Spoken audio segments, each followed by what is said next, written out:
আমাকে অভিষেক পাত্রে মেসেজ করেছে rejected, but then you also know যে আমি আর অভিষেক ব্যানার্জি একই ফ্ল্যাটে থাকতাম। আমরা দুজনই স্বামী স্ত্রী, তাই একই মালিকানায় আমরা এই ফ্ল্যাটটা কিনেছিলাম। অভিষেক একটু বেশি পেছন থেকে করে তো। রাজ্য রাজনীতিতে অভিষেককে নিয়ে এমন টানাপোড়েন, অবশেষে মুখ খুললেন অভিষেকের স্ত্রী রুজিরা। শাওনি ও অভিষেককে নিয়ে নেট দুনিয়া তুমুল আলোচনা ও সমালোচনা। জানা যায় গোপনে বিয়ে, সন্তান সবই আলোচনার তুঙ্গে। এর মধ্যে রাজনীতির বাধা বিপত্তি এবার সামনে আসলেন অভিষেকের স্ত্রী। অভিষেক বন্দ্যোপাধ্যায়কে তো সবাই চেনেন, কিন্তু অভিষেক বন্দ্যোপাধ্যায় বিদেশি স্ত্রী রুজিয়াকে চেনেন কি?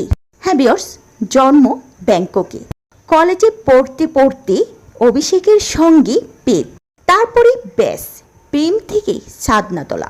কিন্তু পিসি শাশুড়ি মমতা বন্দ্যোপাধ্যায়ের কাছে রুজিয়া হলেন ছোট্ট বউ, গড় সংসারী নীরবতাময় রুজিয়ারা।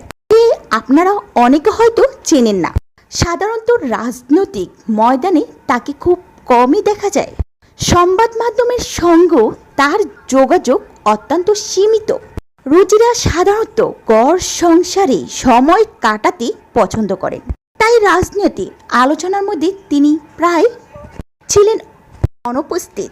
রুজিরার রাজনৈতিক জীবনের অতীতেও কিছু বিতর্ক রয়েছে। 2019 সালে 15ই মার্চ আন্তর্জাতিক বিমানবন্দরে বেআইনিভাবে সোনা নিয়ে আসা অভিযোগ। বিষয়টি হাইকোর্টে গিয়ে আলোচনায় কেন্দ্রবিন্দুতে আসে। বিরোধীরা এটিকে কেন্দ্র করে প্রচুর আলোচনা ও সমালোচনা সৃষ্টি করে।